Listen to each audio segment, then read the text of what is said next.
tentang sejarah moto hidup Bapak yang tanggung jawab harus lebih besar daripada penampilan. Ya. Itu dapatnya dari mana, Pak? Ketika saya mulai kursus itu, perilaku pramuka itu banyak saya gunakan. Iya, diterapkan, Pak ya. Diterapkan. Ya itu contohnya mengajar di lapangan. Di lapangan, jalan-jalan. Jalan-jalan. Sambil long march gitu. Begitu. Toh ilmu masuk ke orang.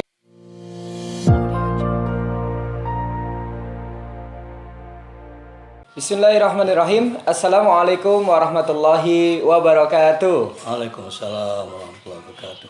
Alhamdulillah.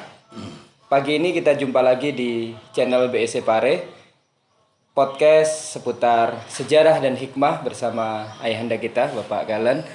Insyaallah setelah beberapa video yang lalu, terakhir kita membahas beberapa cerita seputar gedung-gedung yang ada di BSC. Kemudian ada beberapa penghargaan yang beliau syukuri, yang kemarin kita sudah ungkap bersama di video sebelumnya. Kali ini spesial, akan ada tanya jawab dari para followers ya di Instagram BSC ya, official Basic English Course. Terima kasih yang sudah mengirimkan beberapa pertanyaan, dan monggo teman-teman yang mau mengirimkan pertanyaan, insya Allah ada podcast selanjutnya dan nanti akan disambung dengan beberapa pertanyaan yang belum sempat kemarin dikisahkan, Bapak ya, begitu. Sempat diuraikan. Sebelum sempat diuraikan, begitu. Bapak sehat? Alhamdulillah. Alhamdulillah. Baik.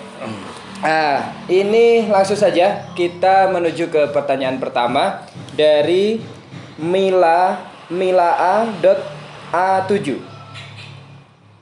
Tujuan Bapak atau motivasi Bapak mendirikan BSC. Monggo Pak, yang pertama. Terima kasih. Assalamualaikum warahmatullahi wabarakatuh. Waalaikumsalam warahmatullahi wabarakatuh. Alhamdulillahirrahmanirrahim. Wassallallahu wasallam ala rasulillah ajmain amma ba'du. Singkatnya, orang nganggur itu kan berpikir. Mau tidak mau berpikir yang positif. Berpikir yang positif. Ya. Sehingga itulah diantara rangkaian jawaban terhadap pertanyaan ini. Yang dahulu saya berpikir, saya ini orang pendatang yang jangan sampai selalu nganggur. Saya punya pemikiran sendiri, ingin melangkah sebagaimana hidup orang lain juga. Ya. Ingin bergerak ya, ingin bergerak. Masa kita nganggur terus begitu ya. Ya kita kan kehidupan ini kan perlu berkembang. Maka saya mendirikan BSC ini ya daripada nganggur pertama kali. Santai aja. Daripada nganggur. Cuman itu teman-teman. Ya itu aja. Daripada nganggur, sebisa-bisanya ilmu yang ada digunakan, dimanfaatkan. Ya dimanfaatkan gitu. Dan artinya alhamdulillah kok bisa berjalan terus dan berkembang. Maka setelah melihat ada greget sepertinya itu yang meyakinkan ini bisa bergerak, maka saya benar-benar membenahi diri untuk melangkah ke sana. Asal mulanya kan yang saya ceritakan dahulu, adanya dua orang mahasiswa itu yang menimbulkan semangat saya, motivasi besar. Orang calon dokter Andes mau belajar kepada saya pada waktu itu S1. Nah, jadi itulah yang membuat saya mantap. Wah, berarti ini masih banyak lagi orang yang membutuhkan nanti. Iya. Maka timbullah keyakinan. Dan saya juga melihat kebetulan sekali pada waktu saya mendirikan pertama kali, di Pare ini belum ada kursus lainnya. Maka saya memberanikan diri. Alhamdulillah ya kita melangkah daripada nganggur tadi kan gitu. Jadi asal muasalnya daripada nganggur, kemudian ditambah dengan dua mahasiswa yang meyakinkan Bapak memotivasi untuk lebih berani berkarya. Dan saya bertanya juga dengan Ustaz Yazid. Ya alhamdulillah dapat dukungan lagi, sehingga tambah mantap lah saya. Iya. Jadi asal muasalnya adalah ingin bergerak Bapak ya, ingin tumbuh, ingin bergerak ya. dan peluang-peluang itu insya Allah ada ya, Ya, Pak ya di ada. sekitar kita. Jadi teman-teman ayo ya yang mau bergerak langsung mulai aja gitu ya. Oke, kemudian yang kedua dari Joyastro _ bagaimana caranya membuat orang suka dengan bahasa Inggris, Pak? Kalau dikatakan sulit, pertanyaannya ya sulit. Suka, Bapak? Ya, kalau sulitnya sulit jawaban. Oh, maksudnya iya, membuat orang suka itu susah ya, Pak ya? susah. Iya, iya, iya. Karena itu masing-masing bakat kemauan orang. Hmm. Kalau saya tidak terlalu memaksakan orang, cuma saya menunjukkan diantaranya cerita tentang pengalaman ketemu orang asing, Iya, iya, iya. gambar, Iya, hasil foto dengan bule iya. ditunjukkan. Kemudian Pak. Ya, Kak. Kartu itu juga. Ya, enggak yang membangkitkan orang semangat. Oh, memiliki motivasinya. motivasi untuk bisa bahasa Inggris itu. Dan saya mengajak berpikir, apakah kita tidak mau menggunakan kesempatan baik ini? Nah, bahwa bahasa Inggris mempunyai nilai tersendiri kalau kita miliki dalam kehidupan. Saya masih ingat salah satu isi pidato dari Bu Tin Soeharto ketika peresmian Taman Mini TMII, Pak ya? TMI ya. Nah, salah satu ucapan beliau itu adalah mendorong agar anak muda Indonesia mau belajar tentang bahasa Inggris karena kaitannya dengan pengembangan wisata di Indonesia. Oh. Siapa lagi yang diharap untuk mengembangkan wisata ini kalau bukan bangsa kita sendiri atau pemuda Indonesia Anak-anak sendiri. mudanya. Salah satu senjatanya adalah bahasa Inggris. Bahasa Inggris. Nah, itu saya dahulu mendapatkan itu tahun 75 itu. 75. Tahun 1975. Di TV itu ya? Iya, di TV. Butin yang Ya. ini. Ketika peresmian Taman Mini itu. Nah, kemudian dari saya sendiri berpikir, kayaknya bahasa ini sejak saya lagi kecil sudah menjadi ikon orang untuk mendapatkan uang. Oh.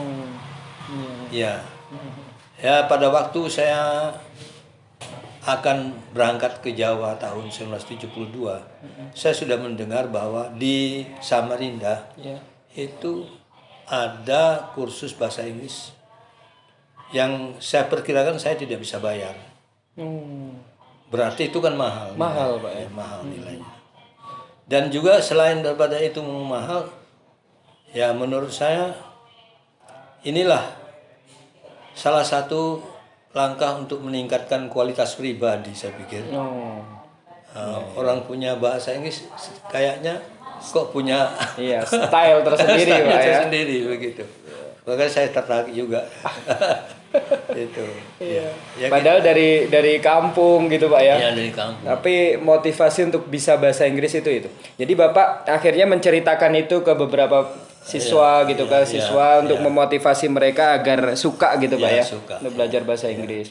Ya, tapi sedikit yang berhasil. Ya, artinya dari sekian banyak orang teman saya ngobrol tuh lebih banyak yang tidak suka kayaknya. Tapi zamannya. Iya. Kalau sekarang mudah-mudahan tidak seperti. Iya, kalau sekarang insya Allah sudah semua ya sudah melek gitu, Pak ya.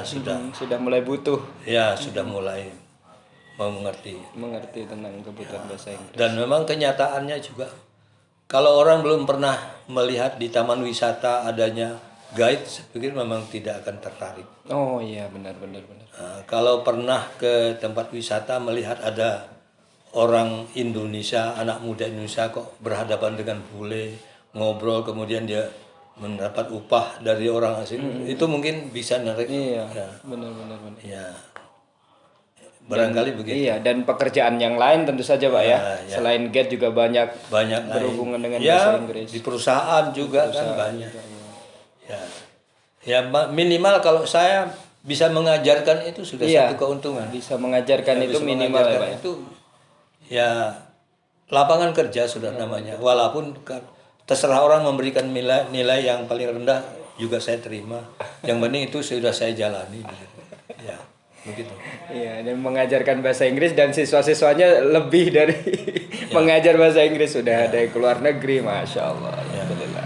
Itu ya teman-teman tentang pertanyaan kedua dari Mas Joyastro underscore, bagaimana caranya membuat orang suka belajar bahasa Inggris. Baik, ini selanjutnya dari kita Pak, dari tim podcast ini. Kemarin ada yang mungkin belum sempat diceritakan di podcast-podcast sebelumnya, tentang sejarah moto hidup Bapak yang tanggung jawab harus lebih besar daripada penampilan. Itu dapatnya dari mana Bapak? Katakanlah tanggung jawab harus lebih besar daripada penampilan itu dari ayah saya sendiri. Sejak kami lagi kecil.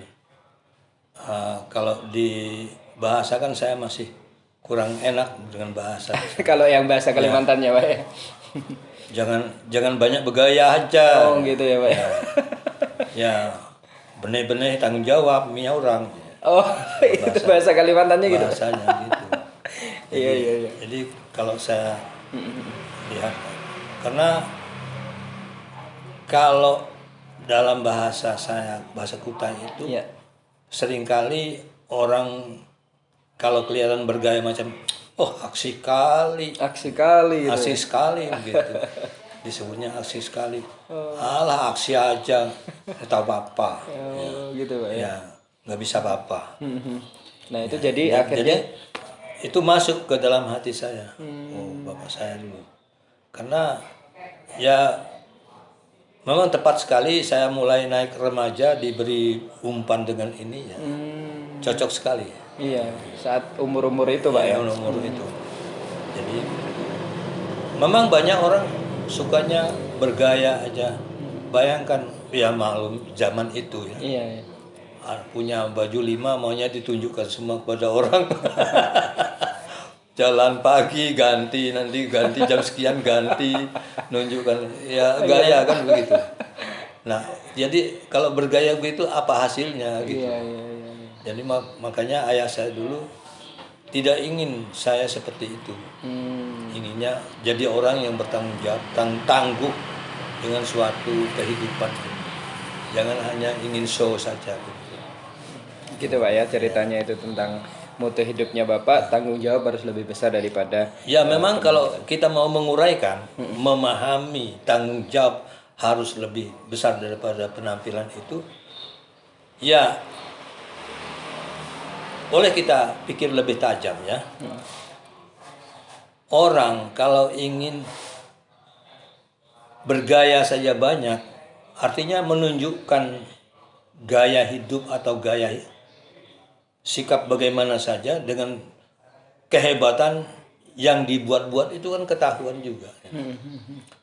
Alangkah baiknya yang bertanggung jawab. Kalau dibalik, ya, penampilan lebih besar daripada tanggung jawab, apa efeknya? Orang kalau dia punya jabatan, dia bisa korupsi, bisa besaran, kan gitu. Kan ingin melihatkan penampilannya. Ini nih saya pejabat punya ini gitu Pak ya. Gitu kan gitu. Tapi kalau tanggung jawab lebih besar itu tidak mau. Iya. Ya penampilan tetap sederhana saja biasa tapi menghasilkan. Iya. Begitu. Betul. Ya, menjalankan amanah. Menjalankan amanah begitu. Tidak hanya ngomong, tidak hanya menunjukkan gaya, bukan. Jadi itulah ajaran ayah saya dulu. Untuk saya calon seorang pemuda itu ya diberikan arahan harus bertanggung jawab ya, dan sampai sekarang masih menjadi pedoman Bapak ya. Dan lebih tajam lagi ketika saya ditinggalkan beliau meninggal. Tidak lama beliau sering berbicara itu, beliau pergi selama-lamanya. Masya Allah. Itu yang membuat saya terkesan betul. Jadi seolah-olah ini loh bahan hidup kamu. Jadi kayak pesan terakhir gitu Pak ya. Pesan terakhir ini. Masya Allah. Ya. Kamu jangan seperti saya. Saya itu hidup di ujung telunjuk orang bilang gitu. Coba kamu cari ilmu yang banyak. Kamu itu kalau tidak punya ilmu, kamu itu akan menjadi sampah masyarakat. Cari ilmu. Sudahlah saya menikmati yang seperti itu. Nanti kamu cara hidup kamu lain dengan saya. Saya ingin kamu lebih baik daripada saya. Wah, bagus. Udah lama. Tidak ada sampai berapa jam beliau pergi. Oh, Iya, hanya hitungan jam berarti hari iya, itu juga, iya, Pak? hari itu. Dan itu bicaranya sedang sakit. Masya Allah. Dan saya yang menghadapi beliau, saya masih ingat beliau meninggal itu bukan berbaring, tapi duduk. Sedang duduk di hadapan saya, sambil sepertinya ada yang dihitung begitu. Lalu meninggal, hilang loh. Kok tidak ada napasnya? Masya Allah. Tinggal saya rangkul, saya rebahkan begitu. Berarti Bapak itu yang Ya, saya menyaksikan beliau meninggal. Jadi terkesan oleh saya pada waktu itu beliau betul-betul menanamkan sepertinya kepada saya. Ya. Nah, disitulah alhamdulillah jadi modal. Jadi mengikatnya pesan itu sangat kuat karena Kuat, memang ya, peristiwa penyampaiannya itu Masya menekan, Allah. Ya Allah. menekan perasaan. Gitu. Jadi kamu harus belajar, harus punya ilmu biar bisa membuat sesuatu begitu kan. Nah, bisa berkarya. Jangan kayak saya di apa tadi di bawah di bawah telunjuk orang. telunjuk orang itu maksudnya kerja ikut orang gitu Pak ya. Ya, selalu begitu. Jangan.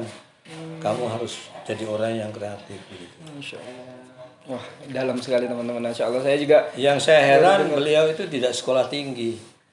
Tapi kok bisa berpikir seperti itu. Itu saya kagum. Ya. Beliau boleh dikata SR saja tidak tamat. Tidak tamat SR. SD kalau sekarang ini itu nggak tamat Pak ya. Ya tidak tamat. Tapi berpikirnya saya akui. Jitu. Biasa. Tapi beliau memang juga suka mendengarkan omongan orang-orang yang boleh dikatakan orang-orang pintar. Oh iya. Beliau tuh apalagi ada ceramah itu beliau tidak mau ketinggalan. Kalau ada penceramah datang ke kampung, Iya. nggak pernah absen. Selalu Kayak apa aja pekerjaan di rumah ditinggalkan. ditinggal Pak ya. Udah ini penting. Masya Allah. Saya kan tidak sekolah bilang gitu. Iya, iya. Nah, Belajarnya dari situ beliau di situ memahami. Pernah ada datang anggota DPR dari Jakarta kalau tidak salah pada waktu itu. Beliau hadir, tidak diundang, ingin dengar aja, Pak. Ingin belajar Pak ya. ingin dengar. Nah, jadi itu saya akui beliau memang minat belajarnya tinggi. Tinggi Pak. Ya, cuma keadaannya Iya. membentuk. Tapi memang ya secara umum cerita orang-orang mengatakan dari Sulawesi memang orang-orang kuat belajarnya. Oh. Ya, kan beliau ayah saya kan dari Sulawesi. berarti ini Pak ya. Keturunan dari Bone itu. Oh. Jadi jiwa belajarnya tinggi. Iya iya iya. Barangkali itu yang menetes ke kita. Masya Allah. Ya, kemauan belajarnya tinggi. Iya iya iya. Oh, saya kira orang Kalimantan, orang Sulawesi ya. pindah ke Kalimantan. Pak? Enggak, keturunannya. Oh, keturunannya. Ayah beliau yang asli. Oh, tapi lahir langsung Kalimantan beliau. Ya, beliau asli Kalimantan. Berarti kakek-kakek ya. Kakek saya itu dari Bone. Bone. Ya. Jadi yang hebatnya kakek saya itu saya akui. Nah, beliau menyeberang ke Kalimantan itu sendirian dengan perahu biduk, dengan menggunakan layar cukup pakai sarung. Masya Allah. Nyebrang Kalimantan itu saya tidak bisa bayangkan sekarang. Tapi di zaman itu Iya. mungkin beliau melihat suasana laut tenang dan beliau sedikit banyak mengerti tentang ilmu bintang. Wow, orang zaman dahulu. Zaman dahulu. Nah, di situ saya kagum. Jadi cerita bapak saya menceritakan mbah dulu, kakek saya dulu seperti itu. Jadi Nyebrang sendiri, bepergian tuh pedomannya alam, Pak ya. alam. Jadi Masya Allah. bisa nembus ke Kalimantan itu meyakini betul dengan perahu biduk. Perahu biduk itu kan tidak mudah tenggelam. Tenggelam. Kan ada kiri kanannya yang pengimbang. Oh. Ini perahu, Iya. kiri kanan ada istrinya untuk mempertahankan itu. Istilah bahasa saya balannya ada. Balan. Ada balannya itu. Jadi mau gini ya tetap saja dia. Oh gitu. Walaupun ini masuk air tidak akan tenggelam. Oh, Pak perahu karena itu penyeimbang itu Pak ya? penyeimbang itu. Nah, Kemudian yang layar. uniknya layarnya cuma Pakai sarung. Jadi ikut angin aja Pak ya? Angin aja. Nah, dan ditambah dengan ilmu bintang. Ilmu bintang itu. Ya, jadi itu kalau orang tidak nekat mati tidak bisa. Masya Allah.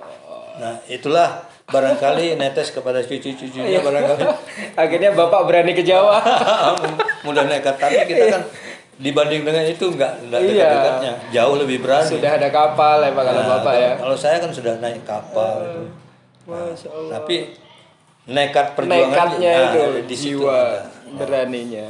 Jadi kakek saya dulu kehebatannya itu. Masya Allah. Jadi ini moto hidup luar biasa ya, sejarah Ya. ayahanda sama kakeknya Bapak akhirnya terungkap ini. Ya terungkap. Jadi kakek saya itu. Jadi coba tanggung jawabnya kan lebih penuh, kan berani. Iya, betul. Beraninya itu luar Menyeberang biasa. itu, ya.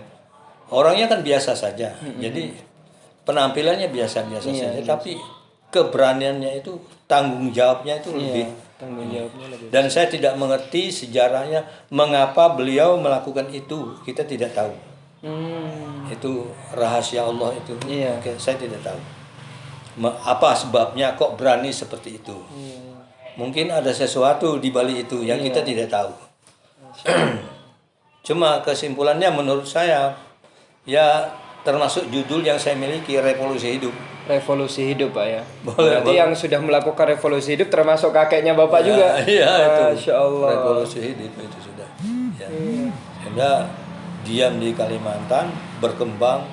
Nah, Iya, kalau ada ceritanya ini mungkin menarik Pak ya. iya, menarik. Masya Allah, kakek sendirian dari satu pulau ke pulau lain. Iya, dengan menggunakan perahu biduk, layarnya cukup Sarung sarung saja. dan ilmunya rasi Ilmu. bintang. Nah, ini mengerti tentang ilmu bintang. Ilmu bintang. Jadi arah Kalimantan itu di sana Iya. tak tahu Masya Allah. mengarahkan, dan tiupan angin mengerti menggunakan. Iya. Itu juga kita nggak punya ilmunya itu. Iya, belum lagi Tiupan makannya. angin kan bagaimana kita supaya mungkin saja angin itu dari depan kita, sedangkan tujuan kita ke sana. Iya, Itu bagaimana mengendalikan ini dengan alat seadanya. dengan alat seadanya.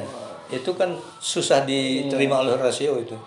Tapi toh bisa mencapai tujuan. Iya, nyampe juga ya Pak ya. Cuma saya tidak mengerti mungkin itu sangunya berapa ya, Iya. berapa lama di perjalanan itu.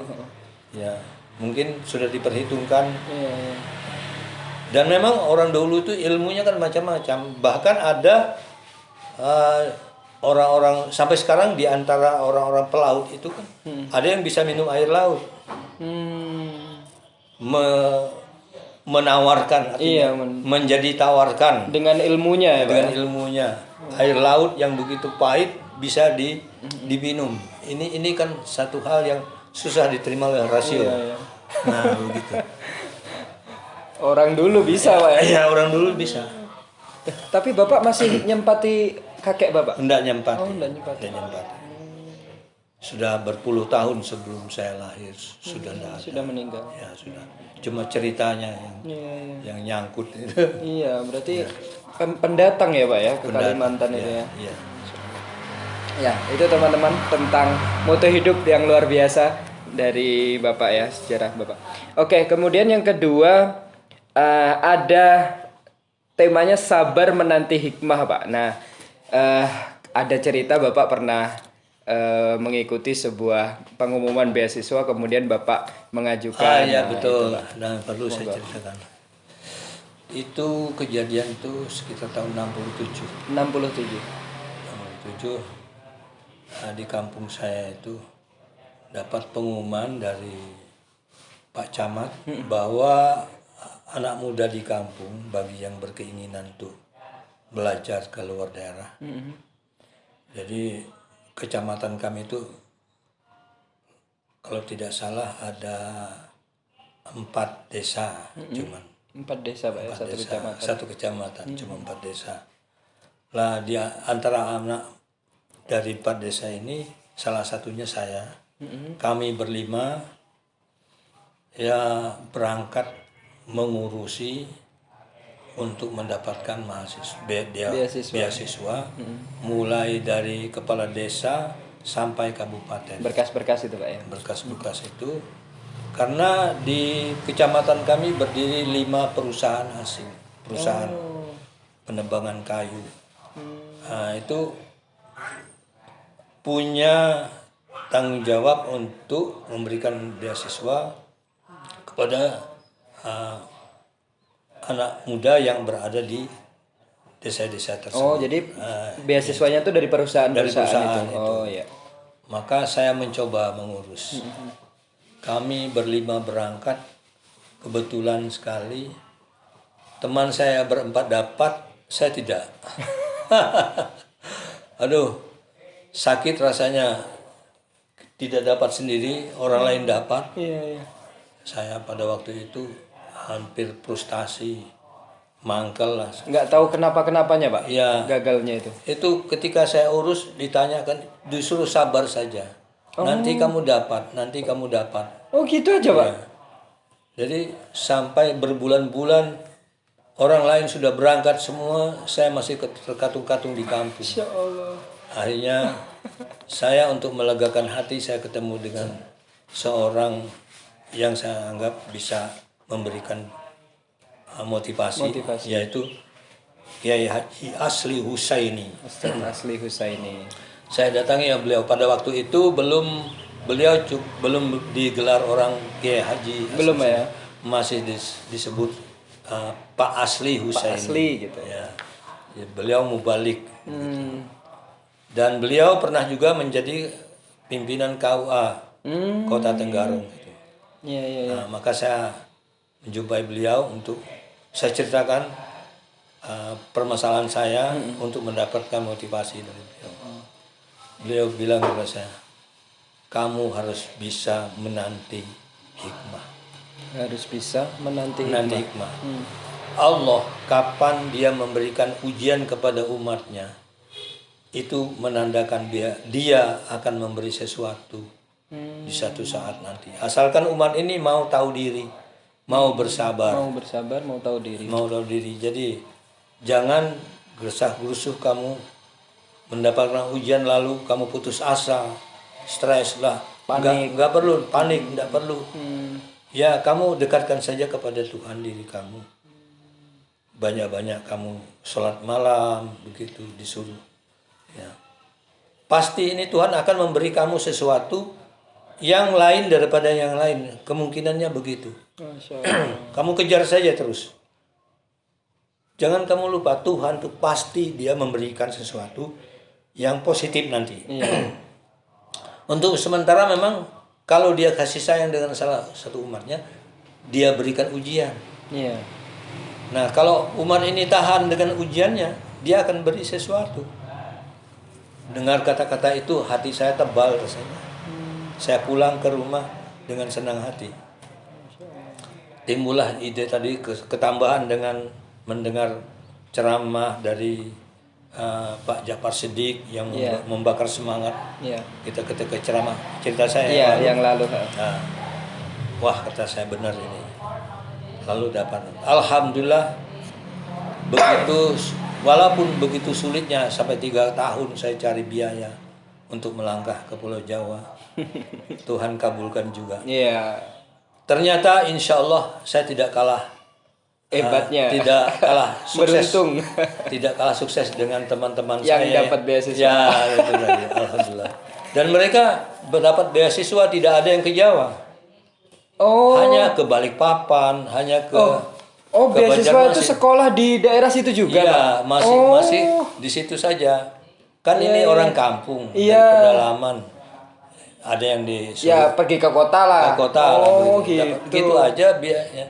Lah, enggak sampai ke Jawa. Berarti kan kalau dihitung langkah, menang saya.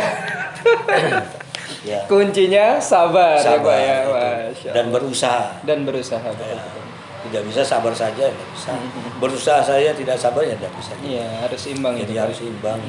Alhamdulillah itu dapat saya wujudkan.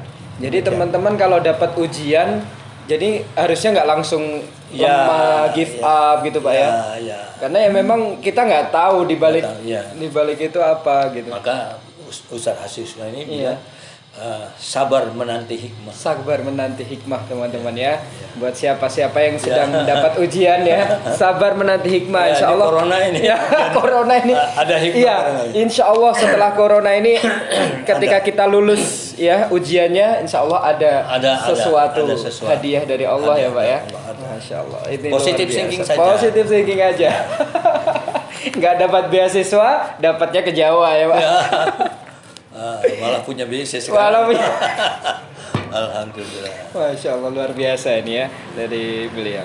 Oke, selanjutnya Mbak, ini mungkin terakhir pertanyaan dari tim podcast juga tentang pola berkarya Bapak. Kalau prinsip berkarya Bapak itu kan memang berkarya itu jangan untuk sendiri Pak ya, Ya. untuk orang lain juga merasakan manfaat. Ya. Tapi pola berkarya itu hubungannya dengan gimana Pak? Memulai dulu, apa harus punya gedung dulu atau seperti apa Bapak? Kalau saya dahulu Ya. apa adanya jalan dulu. Apa adanya jalan Bahkan dulu. ketika saya memulai kan belum punya istri, Ya. masih bujangan, tinggal di masjid, masih. Iya, betul. Itu saya sudah mulai melangkah. Yang saya ingin tahu ini kayak apa menjalankan ini. Langsung praktek saja. Iya. Sambil berpikir terus, No. non-stop berpikir. Oh ini bagaimana hasilnya, ini bagaimana. Bermalam-malam berpikir. Iya. Oh besok saya akan mengajar. Oh kemarin mengajar saya begini kurang baik. Jadi seorang guru sederhana Iya. ya berpikirnya begitu. Iya. Saya yang tidak sederhana saya tidak punya. Jadi kita menjadi seorang guru itu paling tidak menang sehari belajar daripada orang yang diajar. Menang sehari. Menang sehari. Kita belajar duluan daripada yang diajari. Udah persiapan lah. Udah persiapan kan begitu. Jadi sebenarnya sama-sama nggak tahu ya. Sama-sama nggak tahu kan begitu. Itu rahasia aja teman-teman. Ya.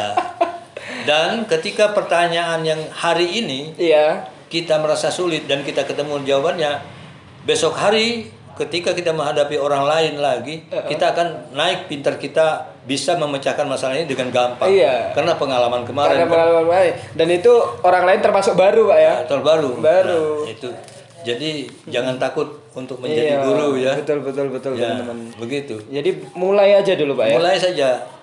Tidak banyak syarat dahulu. Iya. Yang penting ya sedikit saya dulu ada dukungan yang saya andalkan dari guru saya. Ya, dukungan itu menghidupkan keberanian kita juga. Kalau melangkah buta-buta saja tidak ada yang diandalkan sulit Oh juga. iya betul. Ya, jadi tapi tidak selalu harus mengandalkan orang yang kita harapkan kan. Iya, kalau Kita nunggu lama ya Pak. lama. Jadi dan saya tidak punya gedung apa-apa. Iya. Ya mohon maaf minjam emper masjid itu. Kadang-kala belajar di pinggir kali, di pinggir jalan. Menerapkan ilmu pramuka. Saya menerapkan ilmu pramuka. Saya ingat ketika saya di Gontor dulu, Ustadz Rizin Zen di kelas saya pernah bilang, Iya. kalau kamu pandai pramuka, kamu seolah-olah bisa mendirikan madrasah tanpa gedung. Madrasah tanpa gedung. Kuncinya bisa pramuka. Ya pramuka. Betul. Jadi sedikit banyak ketika saya mulai kursus itu, perilaku pramuka itu banyak saya gunakan. Iya, diterapkan Pak ya. Diterapkan. Ya itu contohnya mengajar di lapangan. Lapangan, jalan-jalan. Jalan-jalan. Sambil long march gitu. Begitu. Toh ilmu masuk ke orang. Iya, malah justru seneng anak-anak Senang gitu. gitu. Ya pernah di Candi Tegowangi juga. Candi Tegowangi ya. Iya, pernah. Itu kalau dari sini berapa? 3 kilo. 3 kilo. Iya, jalan kaki sampai ke sana. Jalan kaki ya. Masya Allah, waktu muda dulu Pak. Oh, ya. lagi muda. Lagi Kalau muda. sekarang KO dah. Kalau sekarang Lagi semangat-semangatnya jalan kemana. dan tenaga cukup. Masih cukup tenaga. Iya. Masya Allah. Gitu. Berarti nggak ada syarat untuk memulai itu Pak ya? Ya, kalau bisa menemukan syaratnya silahkan. Iya, tapi Tapi kalau, lama kalau ya. untuk saya begitu terpikir ini dicoba. Coba gitu Pak ya. Coba, oh ternyata begini. Sambil berpikir lagi, Iya. mengembangkan dapat ini bagaimana nanti ini begini. Sambil ini mungkin Ya, evaluasi. Pak. evaluasinya Evaluasi. jalan terus. Maka tidak jarang saya selalu meminta koreksi dari anak-anak. Hmm. Ketika awal-awal saya sering berikan nih apa istilahnya itu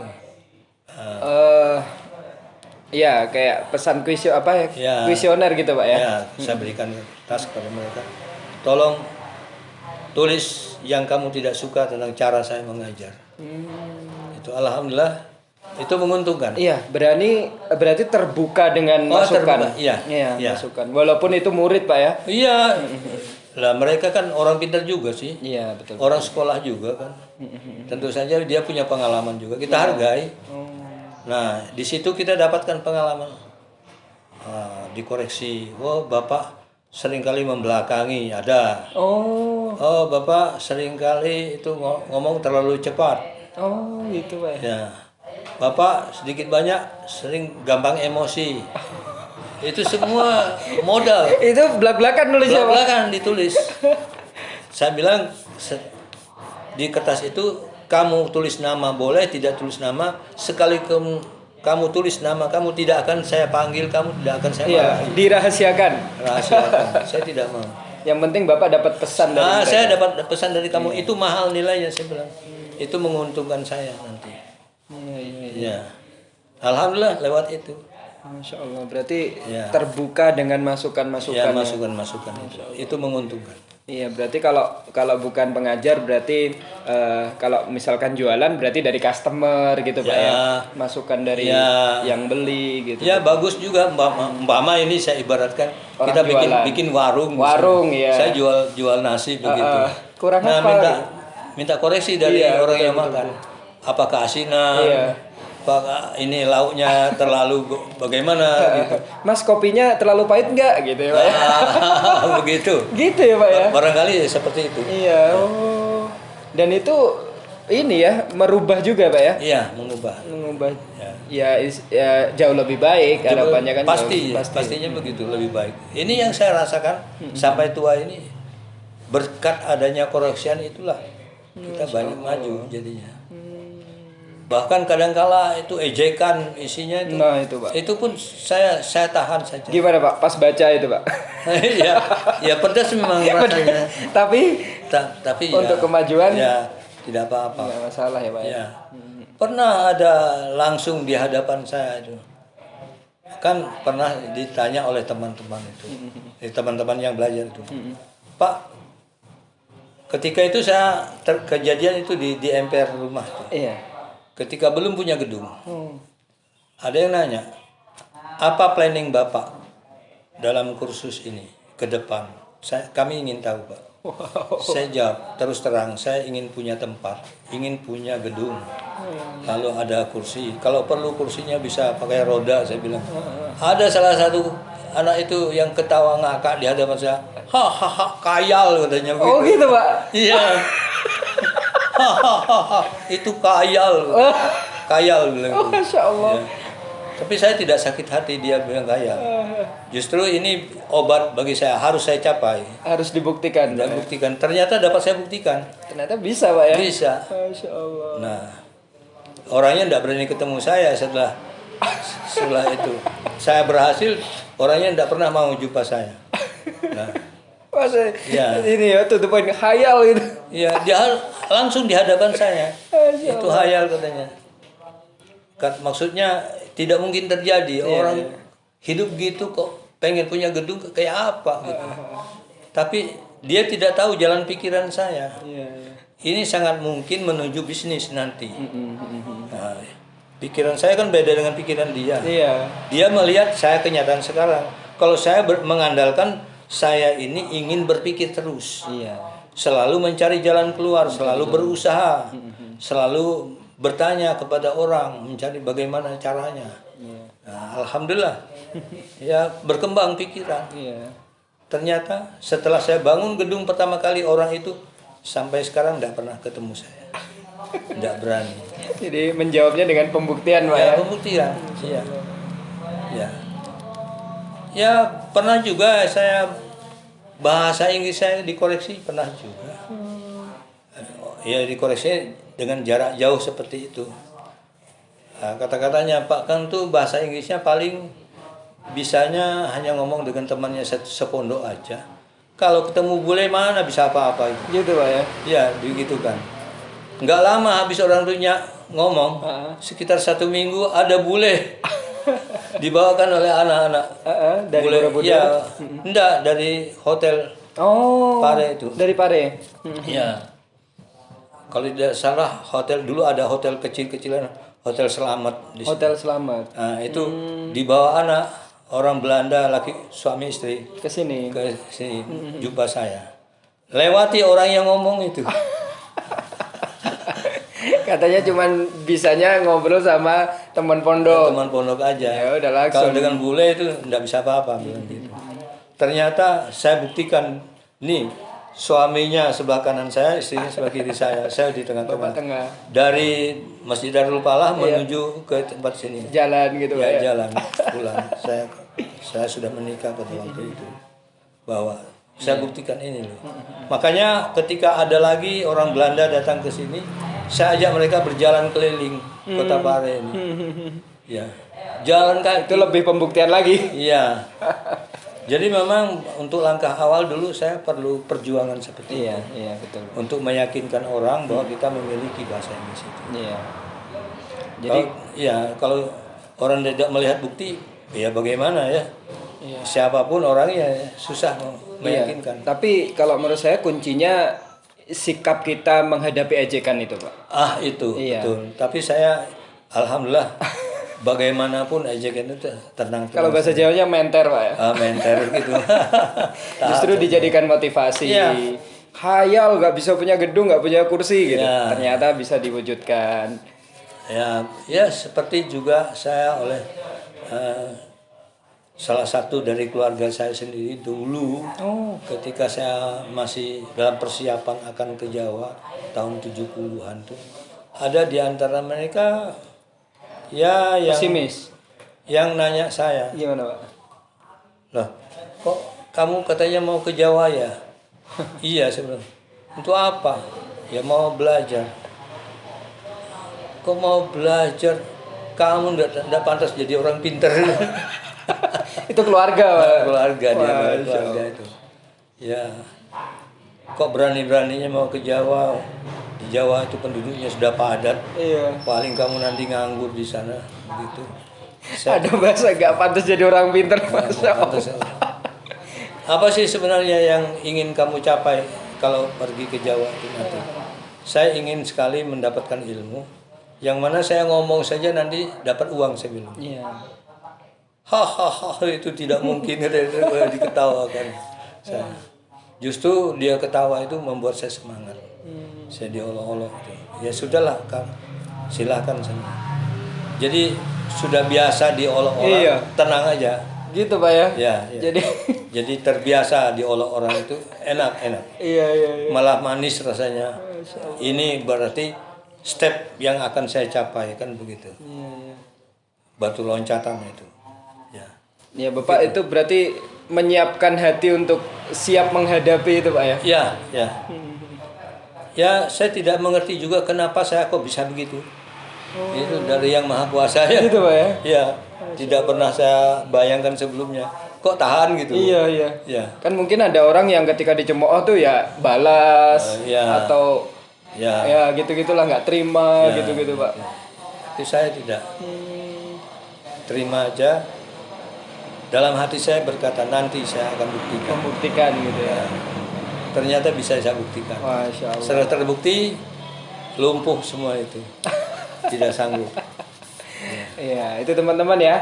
Jadi ayo jadikan ejekan atau mungkin bahkan cemoohan, kata-kata kasar dari orang lain itu sebagai motivasi untuk kita bertumbuh lagi. Karena memang kita perlu sebenarnya yang hal-hal seperti itu. Kalau tidak diuji orang seperti itu, kita tidak akan kuat sedikit. Iya, betul. Jadi ada manfaatnya di balik itu. Cuma memang pahit lah dirasakan. Iya, betul. Siapa sih tahan untuk dia gitu. Jadi kan ya memang sakit hati biasa, manusia biasa Iya. kan? Bisa sakit hati. Cuma bagaimana mengatasi sakit hati ini? Dihibur sendiri seperti itu. Nanti akan saya buktikan. Iya, gitu. diobati sendiri akhirnya menjawabnya dengan pembuktian. Pembuktian. Masya Allah. Jadi setelah saya ketemu para pengejek ini, mereka tidak ada yang berani kutik. Iya, diem aja. Diam aja. Setelah sekian tahun saya menghilang ke Jawa, kemudian pulang ke kampung, ketemu dengan mereka, diam aja. Berarti nggak perlu dijawab saat itu juga, Pak, Nggak ya? perlu, ya nggak perlu. Jawab nanti. Untung saya bisa melakukan itu. Ya, alhamdulillah. Tunggu tanggal mainnya bahasanya gitu. Iya, nanti ya itu kalau saufa ta'lamun. Kalau sobat alamun, coba kalau sobat alamun. Iya. Baik, insya Allah itu Bapak ya untuk question and answer pagi ini. Insya Allah kita akan ada beberapa. Jadi temanya ke depan hanya seputar tanya jawab teman-teman, karena cerita beliau dari awal, dari beliau muda sampai di BEC sampai sekarang kemarin sudah diceritakan. Jadi ini poin-poin yang terlewat nanti akan kita bahas, dan tentu aja teman-teman juga boleh nanya di kolom komentar YouTube ataupun Instagram. Kami tunggu pertanyaannya, kami persilakan. Tetap bersama Sejarah dan Hikmah podcast di BEC Pare. Terima kasih atas atensi yang diberikan. Wassalamualaikum warahmatullahi wabarakatuh. Waalaikumsalam warahmatullahi wabarakatuh.